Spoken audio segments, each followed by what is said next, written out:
Guys, I am on the road. I've got about an hour drive from my home to Okeechobee. I am going to, I don't know if y'all remember, but on our podcast, Sasquatch Unredacted, a few weeks ago, we had Mike Familant. Hope I say that right. Familant, or great guy. And he was on the show as a guest, and he does a Bigfoot presentation and stuff at libraries throughout the nation. He just travels and schedules these things, and this was the closest one to me. So I am driving to Okeechobee to check out what he does, and just enjoy the day, getting to meet him in person and stuff like that. So I don't know if he'll allow me to video during the presentation or anything like that. If I can, I'll try to get some snippets of that. But just be a great day to get out there and meet him. Great guest, good guy, and see what it's all about. You know, I think it's pretty interesting that this guy's able to do this, and he's found his niche, which is these presentations, and he travels and gets paid to do what we enjoy doing, and that's discussing Bigfoot and doing Bigfoot research. So I will keep you guys informed, and hopefully I'll get to take some video there and stuff like that. Hopefully maybe meet some people, do some interviews. Who knows what happens. Always play it by ear when I go to these things. So I got a long drive. It's all country back. I mean, it's country. I'll show y'all some of that in this video. And I will be back with you guys soon. I'll talk to you in a moment.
Guys, welcome to my Beyond the Footprints tour, or as my family calls it, my excuse to escape to the woods. Thank you for joining me. How many people were here last year? A few. Jill, I know you were here last year. She's my manager. Let's all give her a round of applause. All helped me out all along. Anyways, I appreciate you guys coming here today. There comes a time in every young man's life where you have to set aside fun, put your fun behind you, kind of settle down in life, you know, politics and all that stuff. And I think it's good that everybody should know that tonight is not that night for me. Okay, so let's all be happy about that. Anyway, so I do this full time. The reason why I do this full time, my mission statement is to try to entice friends and families to get off the couch and into nature. This is something that you wouldn't see every day from sitting on the couch. You know, take that the waterfall hike you don't have down here, or see the beautiful gators that you have down here. Just go see something that you wouldn't see sitting on the couch every day. That's my mission statement, why I go bigfooting every day, and why I challenge everybody in this room, if you're able to go do the same as well. So let's see. Let's define cryptid. This is my first time doing the Beyond the Footprints tour, so you got me fresh. So that could be good or it could be bad. You guys will let me know at the end of the program. We'll define cryptid in animals whose existence or survival is disputed or unsubstantiated, much like my social life. Other examples, Bigfoot, obviously, is why we're all here today. We have Dogman, that's a cryptid from up in Ohio and Pennsylvania area. We have winged cryptids like Mothman, and I'm from New Jersey, so we have the Jersey Devil, right? So, Chupacabra, Loch Ness Monster, also the Mans, Dogman, Mothman, all them good mans. So a little bit about me. My name is Mike Familant. I am 36 years old. I come from the armpit of Pennsylvania and New York, in northwestern New Jersey. Let's see. I used to be a firefighter, an EMT, and a Zamboni driver. So if Bigfoot were to get hurt on the ice, I'm your guy. Let's see. I've had over 15 years. I've been doing this since 2011. I'll get into that in a second. Eyewitness interviews, field research, and community outreach, just like programs like this today. So I've been doing it for a couple of days now. I'm a full-time researcher, meaning I do this full-time. This is my primary source of what I do. Like I said, used to be the firefighter and EMT, don't do that anymore. But I've been doing this full-time since 2020. So without you guys, I could not do this. So thank you very much for being here today. Are you taking this Falls area? A little south. I'm in Sparta. Oh, Sparta! Woo! Right. I've also produced the YouTube show In the Shadow of Big Red Eye. Shout out to anybody that's ever saw it. Appreciate you very much. Thank you to the one fan I have in front. I do this. I present at libraries, festivals, nationwide conferences, MC stuff all the time. A couple of the highlights include the URE Bigfoot Festival, the Forest County Bigfoot Festival. We'll get into all the festivals in a little bit. My journey started back in 2011. I was working at a beach resort in Sarasota, which, let me tell you, was the best job that I've ever had before. The boss was like, "Hey, I want you to go lock up at night and watch the sunset set on the over the ocean with the beach with the guests." I'm like, "Oh my goodness, there's no way I'm not doing this. You don't gotta tell me twice." So, anyways, I'm watching TV one evening, and Finding Bigfoot was on TV. Has anybody seen Finding Bigfoot? It's a show on Animal Planet where they go out and they research Bigfoot. They look for witnesses. It's very similar to my show, except my show's better. And at the end of the program, they were like, "Hey, if you want to come out with the team, you can." And I'm like, "Oh my goodness, where do I sign up?" So that night I signed up. I purchased 2 tickets, one for me, one for my fiance, whom I did not tell we were going to go look for Bigfoot. This was going to be our little pre-wedding surprise type thing, you know what I mean? So anyways, I had never been camping prior to this. It was a camping expedition, so I'd never been camping. Always an inside kid growing up. You know, put me in front of like a movie or a video game and a TV screen, and I am good to go for the day, you know? So anyways, this expedition's coming up, and I have to purchase all of the equipment that they require, like the tents and the sleeping bags, the headlamps and stuff. And we're living in a 1-bedroom apartment, you know, and in an effort to preserve this secret from my fiance, I am hiding all of this stuff in our 1-bedroom apartment closet. right? Underneath the Christmas decoration. There's no way she's going to find anything we're hiding, right?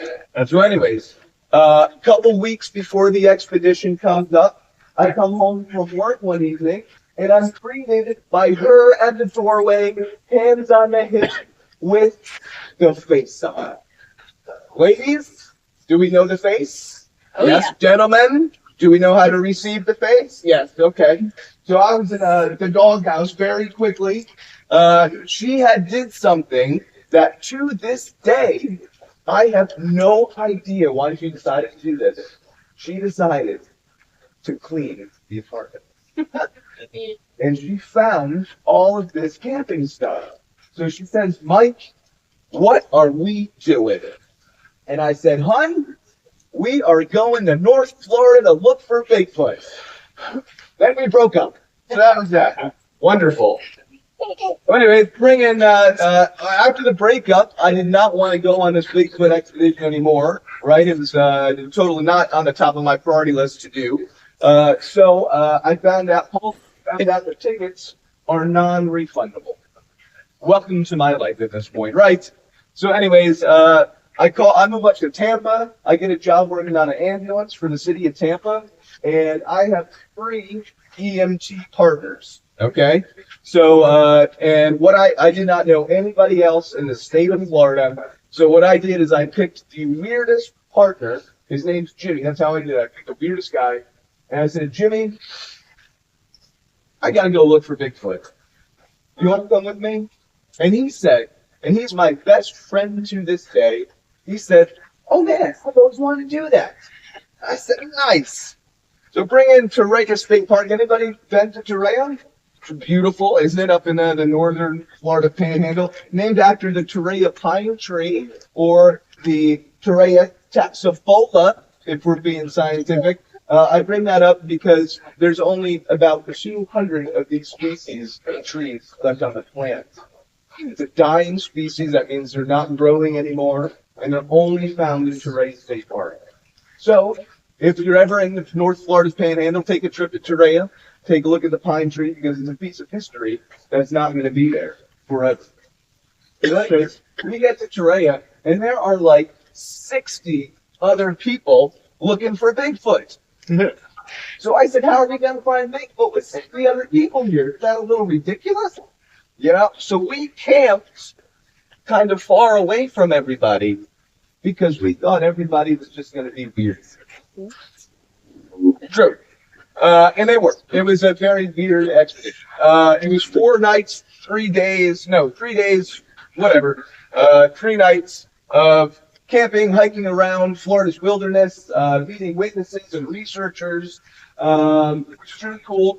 But nothing actually happened in the way of Bigfoot. We didn't get any evidence that happened to us the whole trip, right? Until the last night. The last night, Jimmy and I were up there. We have our own personal little campfire because, again, we thought everybody was just going to be weird. And we were just chilling, talking to each other. It's about 2 o'clock in the morning, and we're watching this beautiful meteor shower, right? Beautiful celestial event. Being from Tampa, I definitely lost respect for the night sky, so seeing this beautiful meteor shower was really cool. We were just chatting back and forth, and all of a sudden, you hear, bam, a tree knot from one side of camp. And all of a sudden, I thought, instantly, it has to be the people that put on the expedition, pretending, knocking on a tree, pretending that Bigfoot's there, trying to hoax us, until about 2 seconds later, bam, a tree knot from the complete opposite direction. So I said, wow, these guys must be pretty good, you know? So anyways, about 15 minutes goes by, Jimmy and I are just talking back and forth, and all of a sudden, you hear it come crashing down through the forest, plunk, a fist-sized rock. Now, it was at this point in my life where I said, no, this is how a horror movie starts. I am getting out of here. And Jimmy was like, well, if you want to sleep in the car, you're more than welcome. And by the time he had said that, I got my sleeping bag, and I was just beelining right to the car. So he comes up to the car and he says, Mike, Bigfoot knock on trees and they throw rocks. This could be swatchy activity that we're having. That's the whole point of why we're here, is to get evidence of Bigfoot. So I said, yeah, I suppose you're right. So we went back out behind the campfire. Over the course of the next 15 minutes, 4 more of these fist-sized rocks come crashing down, laying 5 to 10 feet away from us. Now, what can throw rocks? 3 things to the planet that can throw rocks. What are they? Gorillas, primates, yes, absolutely. What else? People. Humans, people, yes. And what are we all here for? Bigfoot. 3 things that can throw rocks on the planet. If there was a population of monkeys living up in Torreya State Park, I think we would have found out about them by now. You know? So anyways, back to the story. Jimmy comes up to me with a rock in his hand and says, Mike, I got an idea. I'm going to throw a rock back at it. I said, Jimmy, I don't think that's a good idea, man. You know, so he takes the rock and he chucks it back in that direction. I knew it wasn't a person because at that exact moment, a 15-pound laptop-sized boulder came crashing down, landed 5 to 10 feet away, 5 feet away from us. So totally outside of human range, unless that was Nolan Ryan chucking rocks in it. That's a baseball player, for those of you who don't know. You know, totally outside of human range. But that was up in Torreya State Park. So the thing to take away about this expedition and the story is not about the rocks that were thrown at us, but about what it did to me and to Jimmy. It changed the direction of our lives forever. 15 minutes being in the woods with these rocks and tree knots changed the direction of our lives forever. This expedition thinking not twice about Bigfoot. It was going to be a people-watching weekend. But we left this expedition knowing that there's something capable of throwing substantially sized rocks at us. We were out in the woods, right? So to complete 180 from where we were just a couple days prior. So anyways, we left this expedition and we wanted to know what threw these rocks at us. We made it our personal goal to figure out what threw these rocks at us. So we started talking to all the witnesses we could, all the researchers we could talk to, watching all the TV shows, reading all the books, and in about a 3-week time frame, we decided that we are now, professionals. So cue in Colt Creek State Park. Colt Creek State Park is in Central Florida. It's in the Green Swamp Hunting Preserve. Anybody familiar? Yes, very cool. Who's kind of familiar, you might know Colt Creek. It's very cool. It's very squatchy. I'm actually going there tomorrow and camping for a couple of days, so I can't wait to go back to where it all happened. Anyways, we're there for one night. It's just Jimmy and I decided Jimmy was not into doing a night hike, but I decided that we are going to go on a night hike. Okay? So we start this night hike, and Jimmy is not scared at all. He's got his 6-foot-tall machete and his 10 million lumen spotlight that he's got shining around, you know? We turn the corner about a mile from camp, and Jimmy's spotlight picks up 2 pairs of reflecting eyes. One color, red, just like a fire truck. The other, like you've seen the show before. Blue, right? Aqua blue. Intriguing, right? Interesting. So, Jimmy and I, we didn't know that people don't have eye shine. We can't see at night like our pets can because we're so new into the woods. We didn't realize that. So we start yelling at the thing. We thought it was a person. We start yelling, hey! We're just looking for Bigfoot. No reply, just those eyes staring back at us, right? So Jimmy's like, at this point we think they're poachers, illegally poaching animals at night, and we're like, oh, this is not a good scenario to be in, you know? So we say, hey, we're just gonna go back to camp. Sorry for bothering you guys. Then the red set of eyes turns, looks at the blue set, turns and looks back at us, blinks. Another nope moment in our lives. We were out of there real quick. Jimmy put a notch in the tree with his machete, so when we went back the next day, we were able to do a recreation, and you could see exactly how tall the eyes were about 7.5 feet tall and about 2 feet apart from each other, 2.5 feet apart from each other. So by rolling theory, unless that was an owl of 2 different species sitting on a branch that didn't exist there, I think we had 2 Bigfoot we saw that evening. Very cool. 2 right next to each other, standing right next to each other. Incredible. Incredible. So that was at Coal Creek State Park, and that was pretty cool. Those 2 instances really changed the way my life, like I said, was shifted. And I decided in 2016 to make a show called In the Shadow of Big Red Eye. The story behind it, in 1972, a state park ranger in New Jersey's High Point State Park went on record and said that during his night patrol, he saw 2 pairs of reflecting red eyes in the forest. He wrote that down in his report, and somehow the newspaper got a hold of that, and it got leaked to the newspaper, and the next morning, front page in the Star Ledger was Sussex County's Bigfoot, Big Red Eye, seen. So that's pretty cool. That's our little... Sussex County, New Jersey? New Jersey, Sussex County, New Jersey. Not to be mixed with Delaware, because there's Sussex County, Delaware, and Washington. What? Was that in the south of Jersey? Far north as you can get. Far north, yep, High Point State Park. Yep, yep. So, yeah. So, that's pretty cool. The site, that was in 1972. Locals described screams that went right through you, which is also how I describe New Jersey taxes. Witnesses report tall, shaggy, bipedal creature with glowing red eyes, kind of like me before I have coffee in the morning.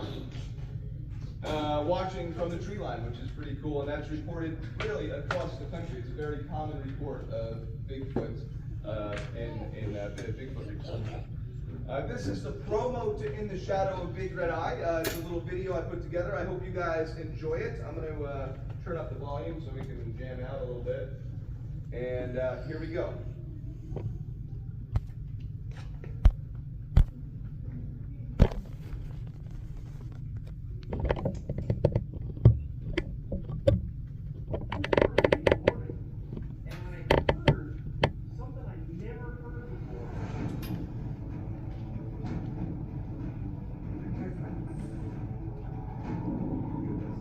This is the summit of White Face Mountain.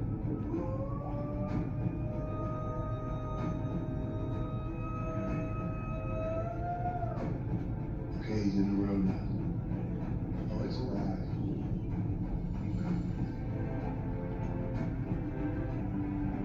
Streets, man, so I can't really convey it, vocally myself.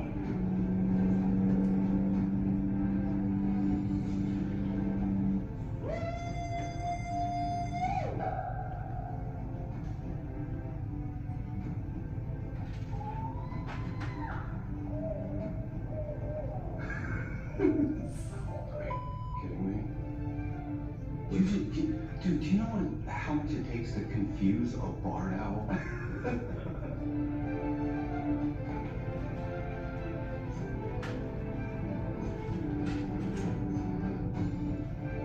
Documentation and research has proven. That's a nice button.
Hey Jimmy, is Mike with you guys?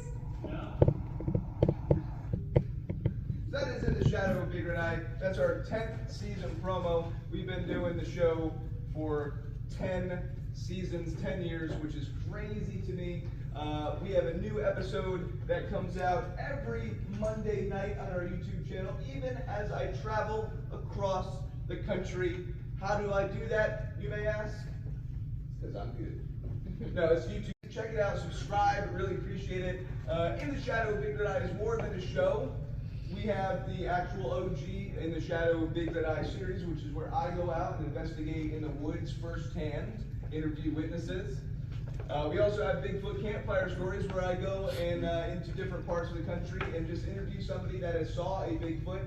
I don't ask any questions, just let them talk. It can be anywhere from 10-second clip to an hour-long clip to however much they want to explain about what they saw. It's a very popular series on YouTube. We also have Squatchables. Did not steal the name from Lunchables. Don't get me for that, okay? It's an 11-part YouTube series about how to find a Bigfoot, Bigfooting 101. If you've never been out in the woods before, definitely check that out. It's a very good series.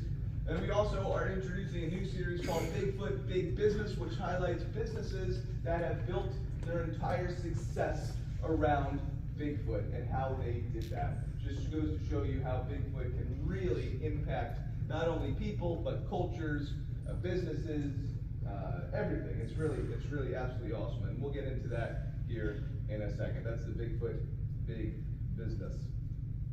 The average Bigfoot sighting lasts 5 seconds. So you can see how that doesn't add up too well. We're always filming with this. It's always on. I have a lot of footage that I have to go through and edit, but I don't mind doing it. It's fun. Let's see, what do we got? We got a voice recorder. This is to get audio evidence of Bigfoot knocking or vocalizing on a tree, which I'll play you guys clips of both of them in a minute here. We have our FLIR thermal imaging camera. This is a camera that pictures heat instead of light, like a normal camera does. You ever see like a police chase at night and the sparks are flying over? That's thermal imaging technology. It pictures heat instead of light. This thing can see a field mouse at 100 yards in the pitch black. Perfect for looking for Bigfoot. Next we have our hydrocal casting equipment. This is, you can see, if you haven't seen before the program, up on the table we have Bigfoot casts. They're all made with hydrocal casting equipment. They're very fragile, so please do not pick them up like I did. Do as I say, not as I do type of thing.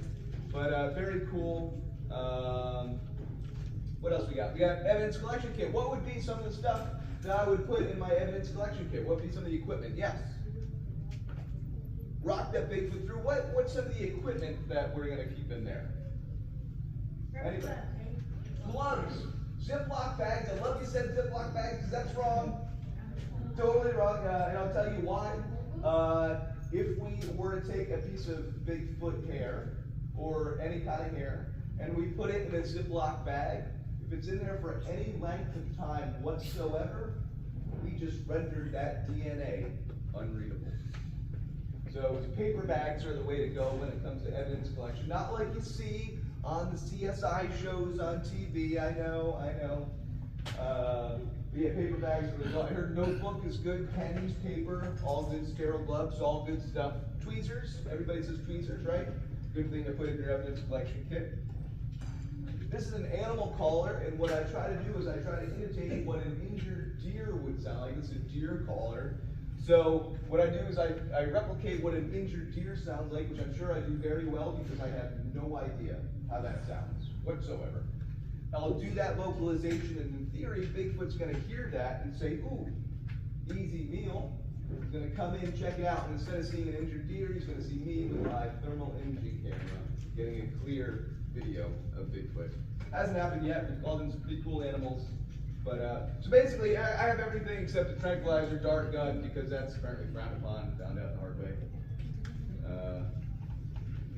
Trail cameras, let's talk about trail cameras here for the next couple minutes. We all know what I mean when I say the trail cameras are hunters' game cameras that they put on TV or on the trees and stuff. People come up to me all the time and say, Mike, there are thousands of these cameras in the woods all the time on 24/7, recording picture, video, and audio, you know? So why they get pictures of every known animal except a Bigfoot? Why? And that's a really good question, isn't it? I think Bigfoot, remember at the beginning of the program we said Bigfoot has the capability of seeing a little differently that we can see? I think Bigfoot can simply see the light that this camera emits. It's PIR sensor. It's a light and a sensor that we cannot see as humans, but I think Bigfoot can see, and just doesn't walk through it. Put a little intelligence behind an animal, you're not going to walk through something a human placed in the woods that's emitting a beam, right? So I think that's why we don't have too many pictures of Bigfoot on trail camera. There is one, however, that's pretty interesting. Would you all like to see it? Have a go at this. This one is not it. This is 2 baby bear cubs in Allegheny National Forest in northwestern Pennsylvania. Very cute. A hunter had baited with apples. He put some apples on the ground and had put a trail camera in the tree prior to hunting season just to see what he was dealing with that season. And his first picture he got was 2 baby bear cubs. Very, very cute. The next picture, however, is a little different. What is that? This is the Jacobs photo, and this is a Jacobs creature, again from Allegheny National Forest in northwestern Pennsylvania. Some people say that this is a black bear with mange. Mange is a skin condition in animals which cause them to lose their hair and their fur.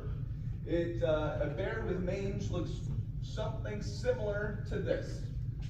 That's sad, first of all. I hate to be that bear. But those two, they're almost similar. Maybe an 80% match, give or take. No, we say no over there. The hips and legs are wrong. I agree with that. So I went a little bit deeper and dove into this picture a little bit, and I found a picture of a chimpanzee from the zoo in the United Kingdom that looks exactly like the Jacobs photo. Have a go at this. I mean, you couldn't pay this monkey more money to do the same pose that this Jacobs creature is doing. Isn't that pretty cool?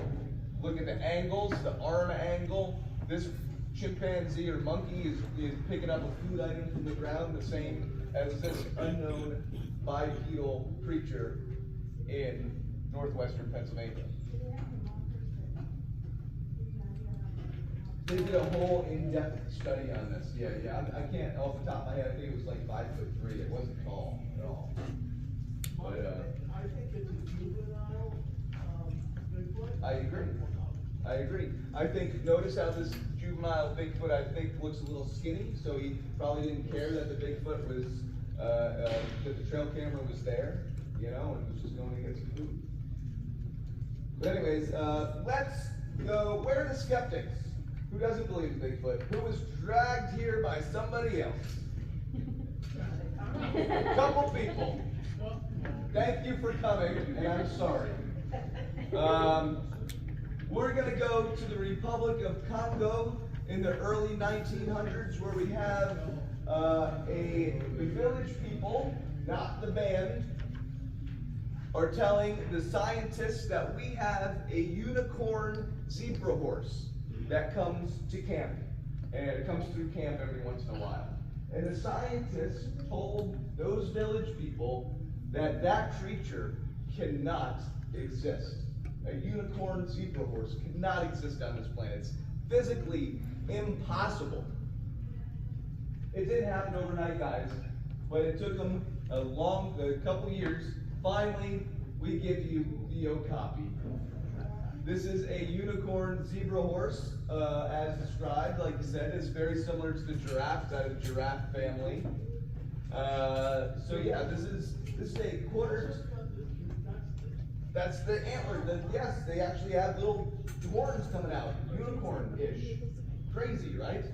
But this is a quarter to half-ton creature that science says couldn't exist. Very similar to that of Bigfoot, isn't it? Right? But that was a long time ago. That's back in the early 2000s. Let's go to something a little bit more recent, shall we? We will stay in the Republic of Congo. I'm going to introduce you to Georgette. Georgette is here feeding the biologists in 2007. Were flipping through their photo album one evening, and they came across this photo. And they say, this is Georgette, she's feeding this monkey. For those of you that can't see, it's a little teeny monkey. And the scientists say, wait a second, stop the presses. We don't know what kind of animal that is. Uh-oh. Guys, we like to think we live in a world where we know everything, right? The truth is we don't.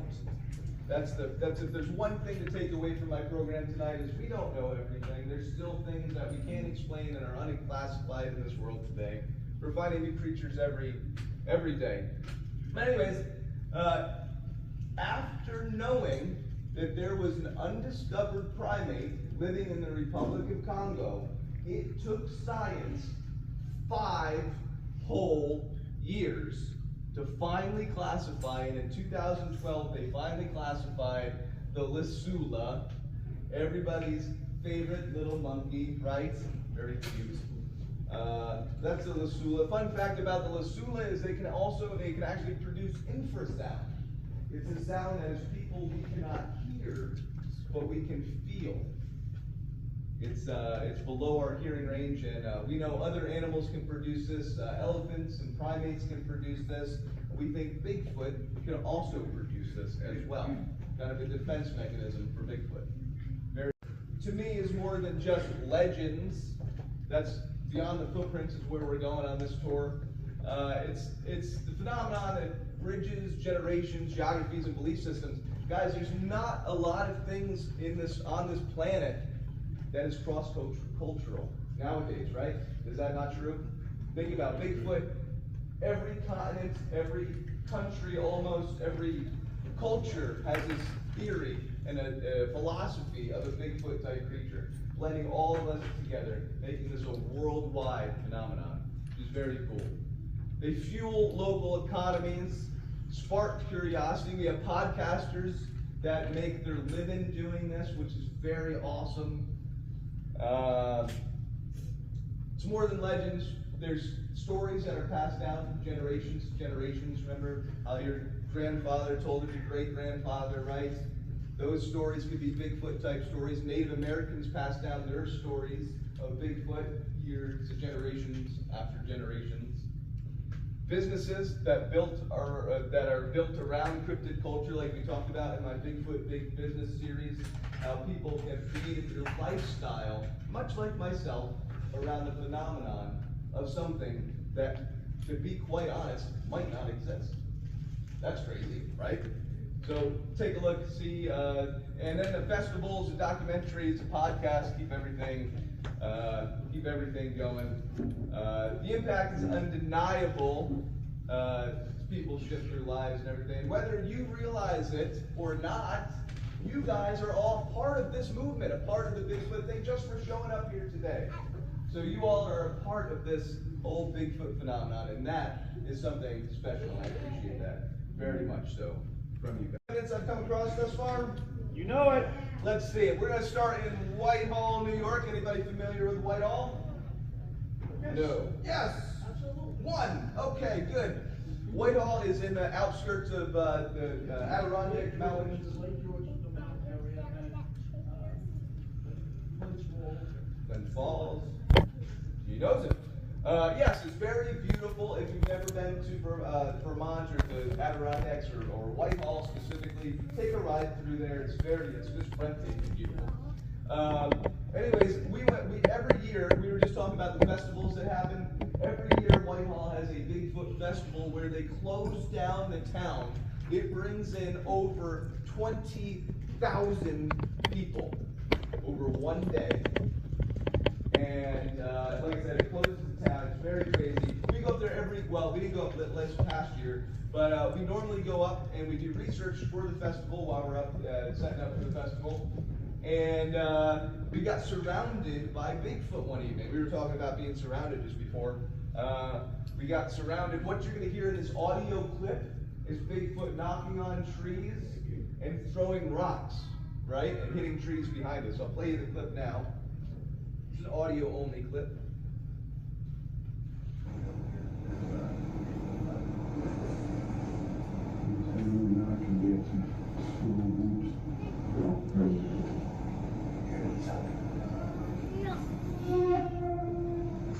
Alpha Bravo, Kevin just arrived. Are you guys okay?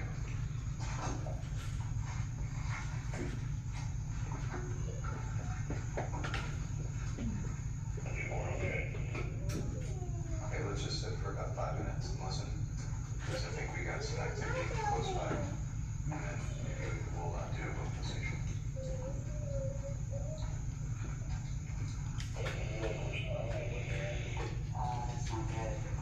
Okay, if you guys want to proceed back, you're more than welcome to.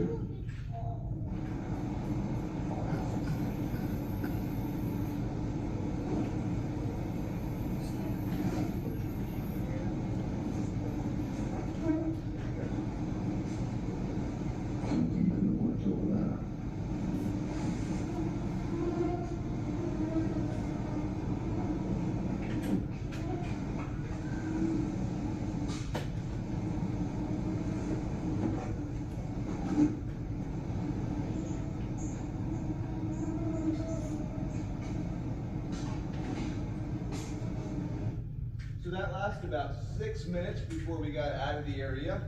We went back the next day to try to see if we could look for any physical evidence of what was throwing rocks at us, and we found this. This tree is along the unused hunting path that we walked down the night prior. This tree was at a very straight angle when we last saw it. Now it's at a 90-degree broken angle across the hunting trail. You can tell by the way that the bark is splayed out that this was done all at once, not done over time. This was not weather, snow, there was no weather pattern that came through that evening that could have caused this. Outside of human range, we tried to replicate doing this. It took 5 of us and we couldn't even come close to it. So totally anomalous if you want, but that's something from up in Whitehall, New York, which is very cool. Here's another tree break from up in Whitehall. We'll go to the Pine Barrens for best evidence number 1, which is home to what other cryptid? We talked about it before. Jersey Devil, thank you very much. So we go down there and we look for Bigfoot because it's very squashy down there as well. Where we come across Bigfoot footprints. However, they're not giant Bigfoot footprints, they're juvenile footprints, right? If Bigfoot is a biological creature, which I believe it is, Bigfoot has to start out as a baby at some point, right? So it's going to leave baby-sized footprints, right? So we went down, we found these about 2 miles down this river. No trails, closest trailhead was 2 miles away, and we found these. They're very interesting photos. If you are lucky enough to come across a Bigfoot footprint in the wild, before you text me a picture of it, make sure you put a scale object in the photo. What is a scale object, one may ask? Anything of commonly measurable size. So dollar bill tape measure obviously is the best scale object, or ruler, pen, lighter. I used a dollar bill, which is perfectly acceptable as well. Then you can text me the picture. Just kidding, don't text me. We'll move on. There's a couple things as Bigfoot field researchers look for in the field.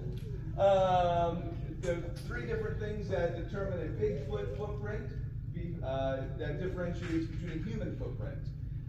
First thing we look for is called toe splay. As humans, we wear shoes and socks our entire lives, so our toes are pressed together like this. Bigfoot do not. Their toes are splayed apart like this. Second thing we look for is an arch in the Bigfoot foot. You know when we go walking on the beach, you leave that crescent shape in the sand? That is your longitudinal arch. Bigfoot does not have one. Bigfoot's foot is very flat. And the third thing we look for when we look for a Bigfoot footprint is a joint in Bigfoot's foot that we have, or that Bigfoot has, that we do not, called the mid-tarsal break. So if you happen to see these three things in a footprint, you're more than likely looking at a legitimate Bigfoot footprint rather than someone faking you or another different animal of that nature. You can tell on this one is really cool because I was a little bit richer. This one is super intriguing because you can see the water is still puddled up inside this footprint. That means the sun has not evaporated the water out of this footprint yet, right? That means we are right behind whatever left this. That's pretty cool. That's one of the best pieces of evidence our team has come across to this day. And we found 36 footprints all along this riverbank, all juvenile footprints. No adult footprints in the area, but they weren't in any direction of travel. They were just kind of meandering along the riverbank here. So that's, I don't know. Then we cast them using our hydrocal casting material like we talked about before. Yes. Now we're going to go to High Point State Park for best evidence number 1, where I did a barred owl call. This is in northwestern New Jersey. I don't know if that. A barred owl. Does anybody know what a barred owl sounds like? Who? What? Someone want to do it? I'll do it. Woo, woo, woo, woo, woo, woo. That's better. Thank you. We do that one more turkey on it. Yeah, I think my Jersey accent kicked in a little bit. Anyways, I did that vocalization, and I got back the best Bigfoot vocalization that our team has ever recorded. What you're going to listen for is a series of 3 Bigfoot howls, and on the 3rd howl, you actually hear, I step on top of it and I say, "That's not a coyote." And I shouldn't have said that, but I did. So here's the clip for you.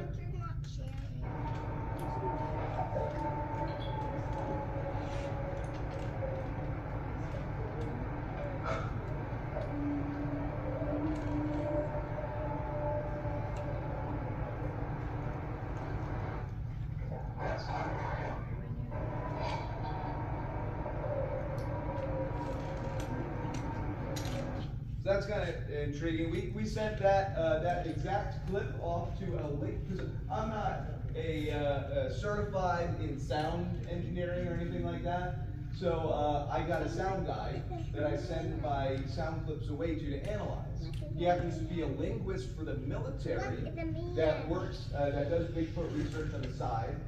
Basically, because of X, Y, and Z, this is outside of human vocal range, and it's no known animal from northwestern New Jersey. That's that clip that you just heard. That's awesome. That's coming from a scientist in the military.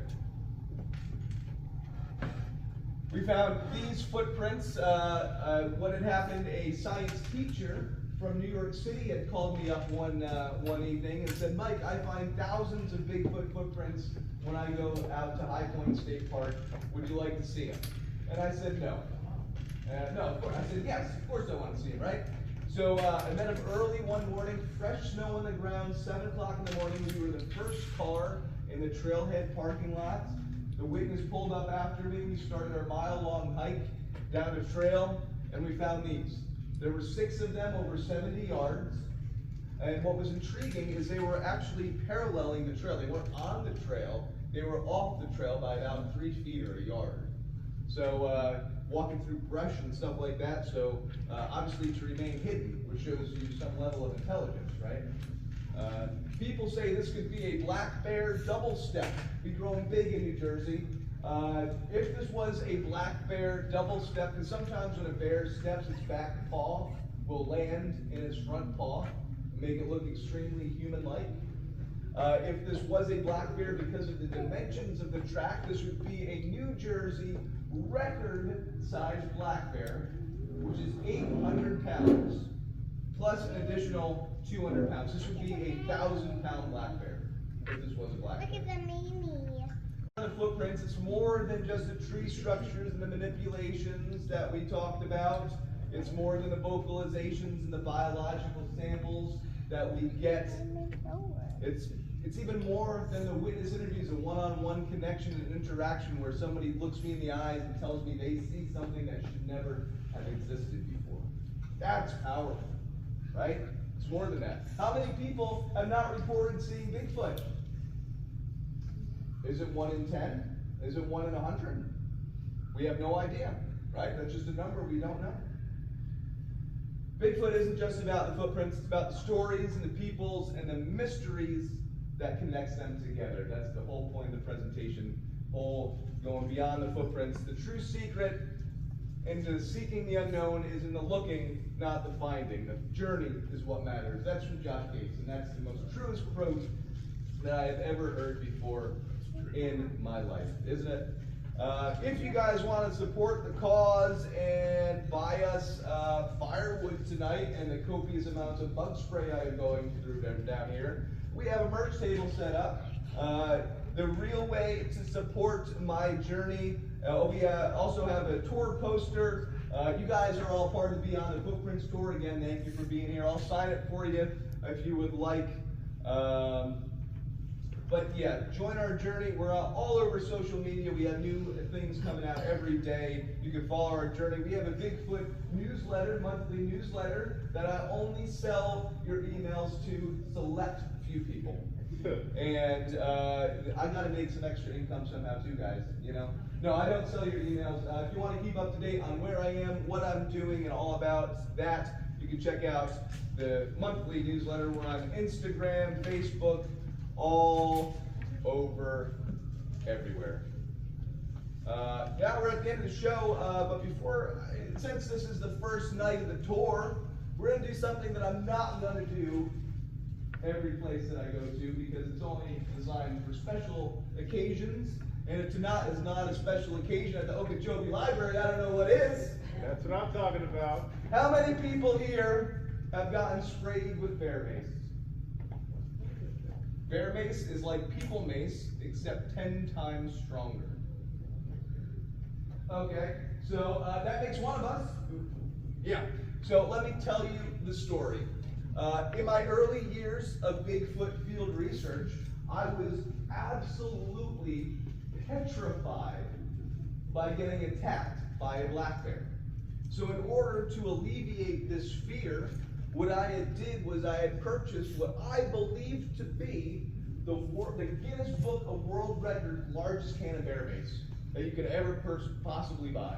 And I had that on my hip, and we were driving around one evening, late one evening, and it was on this pothole-filled road. We were going to our final night location, and we were driving down the road, and then boom, boom, hit the pothole, and all of a sudden, we were in a two-door Jeep, okay? And all of a sudden, I was in the back seat, two people up front, the fire extinguisher in the back of the Jeep starts, it's a Wrangler, you know, they have fire extinguishers, starts going off. So I said, oh, I leaned up to the front seat driver, Mike, his name was, I said, Mike, why is your fire extinguisher going off? And as soon as I got it out of my mouth, I realized that it was not the fire extinguisher, but the can of bear mace. The safety had failed. Fun fact for you, you cannot turn off a can of bear mace. I tried, okay? It hit me like I have never been hit before. I've never been in a fight, I don't know what that means, but hit me like instant. I couldn't see, I couldn't talk, I'm coughing, probably couldn't hear at this point in my life, I don't know. Unfortunately, it walked it up to the front seat, and it got the driver and the passenger up front. I say it like it's this like creature or something, but it got him, and unfortunately, he had to he almost flipped the Jeep trying to pull the Jeep to the side of the road. They finally got it pulled over. They both roll out of the front seats, and they're rolling around. They shut the doors and locked me in the Jeep. There I am trying to jump over the back seat and get out. Oh, it was terrible. It was a bad day. But since we're always filming, we recorded it. You guys want to see what happens? Yes. When you get bear mace? Okay, here it comes.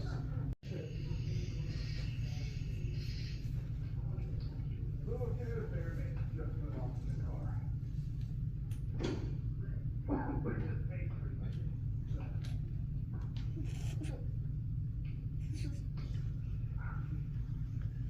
So it's our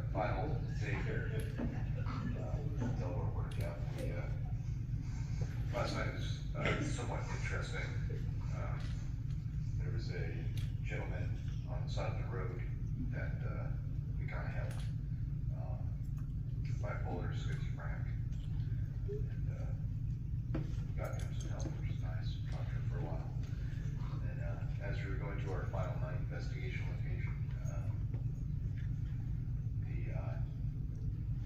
the bear base kind of went off. I can now open one eye, which is nice. But yeah, that was not a pleasant experience. I still can't open the other eye, so we're trying to figure out how to get home. I don't know what this. Yeah. Ask most commonly first to get everybody in the mood for the questions. Where are the bones? Yeah, that's a great question, right? Anybody? Are there any hunters in the room? One hunter, two hunters, three. Anybody have ever come across a bear skeleton in the woods? We know that there's bear out there, right? Maybe not a whole lot of them down here, but I can count the number of times I've seen a live bear on one hand, let alone, you know, a dead bear. So if you're looking for Bigfoot bones, you're looking for a needle and a stack of needles. We have scavengers that scavenge bones, right? We know field mice and porcupines eat bones. Yeah. So that's cool. How many are there? Some people think there's just one Bigfoot. If Bigfoot is biological, meaning that it's here on this planet like us, there's got to be more than one. Have to have a population, right? So I think there has to be enough to remain hidden from everybody that's looking, but enough to maintain a breeding population. So what number is that? I think a good 2,000 live in the United States. Could be more, could be less, I don't know, but just by the judgment of the number of sightings and the location of sightings, 2,000 seem to be kind of like a good number. What should I do if I find evidence? Call me. No, yeah, like I said, don't call me. But no, if you do find evidence, there are different things that you can do. Message our Facebook page. If you don't want to do that, there's if you go on to social media, every Facebook page has or every Facebook group, there's a group for each state. And it says Bigfoot researchers in Florida or New Jersey or wherever you have. That's a great place to get some good contact to share evidence with as well. Keep some for yourself. Don't send it all away. Obviously, you don't want to, it to go missing or anything like that. Now, I'm going to open the floor up to questions. Does anybody have any questions for me? Yes. I heard estimates of population. I've been trying to get this. I watch so much on Bigfoot nightly on YouTube. Yes. Different stories of New Mexico, well, all over the country. 2,000 low would be more. I heard 10,000 as much as 25,000. Could be. And they do migrate. In fact, I heard a story the other day on TV. The island in Canada that meets the United States, Victoria. Oh, yeah, I know what you're talking about. This is a crazy story. A photographer makes friends with a Bigfoot, and the Bigfoot's able to talk English, picked up words, and he told him that we used to have more of a population on the island of Victoria. Yeah. We have migrated out to Canada because we used to not see a human. Maybe you see one in a month, but now we see more hikers out there. Right. And so the population, this Bigfoot was down to the photographer. Wow. Who met him 6 or 7 times in the woods that we moved off. And I'm going actually, he said, he's going to the Cascades. That's a story. You get all kinds of stories. Yeah. Wow. Wow. On TV. That's cool, yeah. Does anybody have a question? Yeah. Yeah, me and my brothers walked Appalachian Trail. Yes. We walked it all the way, and there was a wild good buddy, but do you think that they might know that? they avoid land or Absolutely. out the trail? Yeah, I think Bigfoot's gonna, if Bigfoot's out there and they're intelligent, they're gonna avoid people, and there's not a lot of people along the mountains of the Appalachian. No, the trail's neat, cause you got places where it's that, There's- there's nothing down there. Yeah. If you wanted to keep, if you didn't want population to know you, go there, and they wouldn't pick you out for it. Exactly. 'Cause we Yeah. walked the whole trail. That's awesome. Very Yeah. cool. Yes. Do I think they're moving through the cave systems? I think Bigfoot's a terrestrial creature. I think it's on this, I don't think they live in the caves. However, movement through caves, absolutely possible, especially the larger ones. Yeah, yeah. I don't think they live down there. Some people think they're cave dwellers. I think they're on the planet. Yes. What do you think of Todd Standing material? What do I think of Todd Standing? I think Todd Standing is a great person. I know him. However, his evidence that he's reported to have is very controversial at best, we'll say. I'm a fan of that if it walks like a duck and talks like a duck, it's probably a duck. And to me, that screams like he did something to manipulate the photos. I don't know. But that's just me. I believe that he did, it was legitimate. I was gonna say. We'll talk after. Yeah. So, do they feel like they're carnivores? Okay, so, great, that's a great question, yeah. So I think Bigfoot eat, remember I said Bigfoot and bears kind of have a very similar habitat? I think Bigfoot eats what bears eat. So what do bears have, what do bears eat? Berries. A lot of berries, right? So I think a majority of Bigfoot's diet would be berries as well. But I think that if you have an injured deer or an injured animal, it's gonna take advantage of the situation and take it out. Bears will take care of it. Bears will too, yeah, absolutely. They'll get, does and take it down. Yeah. I've heard that they could be or go invisible. Yeah. And they could actually be standing near you in the forest, not you knowing that. Yeah. And that they also are very old. They're very old. Right. I don't know, I've never experienced a Bigfoot disappearing in front of me, so I can't say anything to that thing. I think it'd be, very cool if I were to witness that, you know? One Bigfoot story on YouTube was about these 5 or 6 guys that go out every few weekends to New Mexico.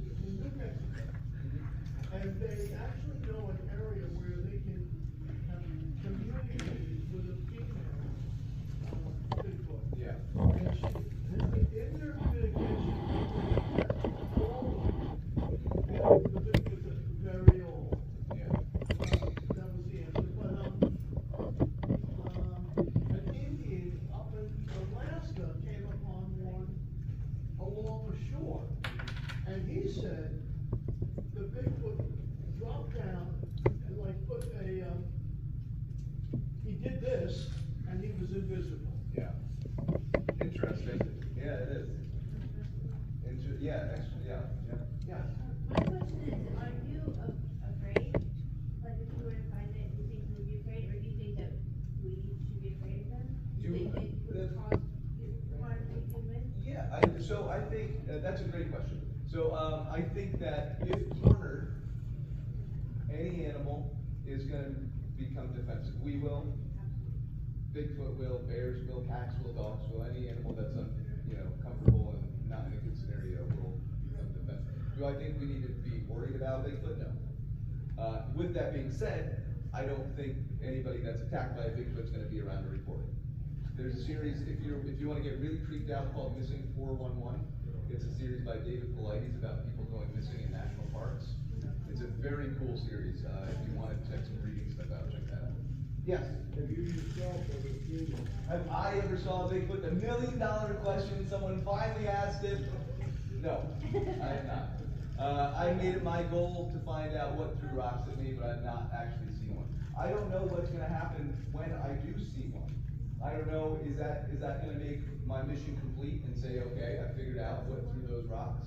Or is it gonna light a fire and it's it's gonna be it's gonna just, I don't know how much more I can get into it than this, but I don't know. It's a good question. Yeah. I just want to make this comment. Yeah. I know that the government must have gotten one that's been hit by a car, or they have, special ops went out and got one, and they're doing their own research on it. But,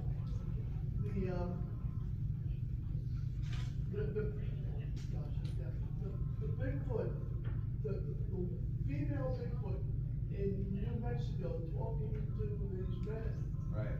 They would go out there every weekend or every other weekend, not all six all the time, but they would communicate with them around 7 or 8 o'clock at night. That's just getting dark. And she says there's all different, just like we're humans and we're all different humans, they also have all different kinds of Bigfoots with different hair color, gold, white, brown, and some can be very aggressive. Yeah. And some not so aggressive. And then she also said, We'll talk. You want to talk after? Because you got a lot of knowledge in there. that was on YouTube. Yeah, we'll do a couple more questions. What's that? So I think that's like a defense mechanism to say like, hey, let's get you out of the area. And it would have worked if it wasn't for my student friend. I would have been gone, you know. But Jimmy was there, so we say. I think that's. I think they get more aggressive the closer you get to their family. Anybody else? Yeah, sorry, bud. Why do they knock on trees? Another good question. I think it might be like a communication method. Yeah, I think it could be like however many number of people are in your group, or how many knocks you're going to hear in the woods. Yes. What would be your best estimate or guess on how tall the Bigfoot? Depending on where in the country you're at is going to depend on how tall they get, due to Bergman's rule, which is an eco-biological principle that says that animals that live in warmer environments, such as down here, are smaller. So bears are smaller, deers are smaller down here. So down in Florida, you're going to get a 5 to 6 foot tall Sasquatch. Up in New Jersey, northern United States, you get 8 foot tall Bigfoot, 7 to 8 foot tall. I'm sure in Canada you can get 10 foot tall Bigfoot. Yes, one more question. How many different names? Because my sister refers to the Yeti. Bigfoot, Yeti, Sasquatch, Grassman, Yeren in China, the Yowie in Australia, the Orang Pendek in Sumatra. So many different names. So many different names. Mike, one more question. Yeah. Over here, Marcus. Yeah, we'll talk. Okay, yeah. I'm assuming that Adam named Bigfoot, and I'm assuming that there were 2 big people. Yes. There has to be, right? Have you asked if anyone in this room seen one? Anybody saw Bigfoot? One person in the back. Around here? Oh, 2. I'm sorry, I didn't see. That's awesome. Were they around here? No, Ohio. Ohio, yes. I was in Okeechobee County. Wonderful. Actually, my story is in Blue Ridge, the Sasquatch Museum up there. They got it. Oh, yeah, okay. Let me finish up and we'll talk. If you guys want to hear, if you want to share your story after the program, you don't have to. Okay, no worries. Yeah, we want to hear it. So some people don't want to share it, but yes.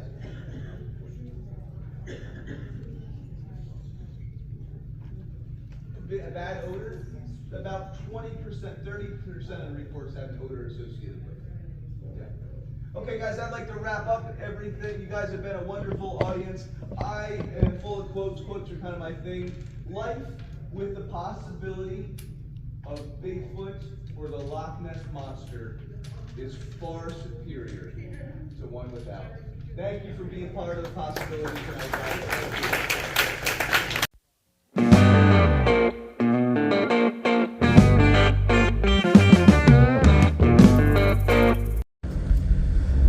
All right, so heading home from Okeechobee. Good time. Mike is a great guy. Love talking to him. Met some great people there. It was enjoyable. You'll see, as you see in the video, little snippets here and there. Good times.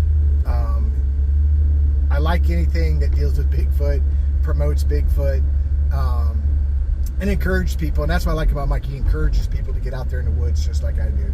So, again, I hope you guys enjoy it.